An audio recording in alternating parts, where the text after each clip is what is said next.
நாகை நெல்லுக்கடை மாரியம்மன் கோவில் சித்திரை தேரோட்டம் கோலாகலமாக நடைபெற்றது.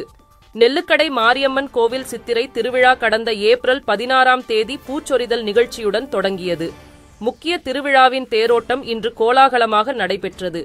முன்னதாக தேரில் எழுந்தருளிய விநாயகர், முருகன், மாரியம்மன் சுவாமிகள் பக்தர்களுக்கு அருள் பாலித்தனர். அதனைத் தொடர்ந்து தேரோட்டம் நடைபெற்றது. தேரினை தமிழ்நாடு மீன் வளர்ச்சிக் கழக தலைவர் கௌதமன் வடம் பிடித்து இழுத்து தொடங்கி வைத்தார்.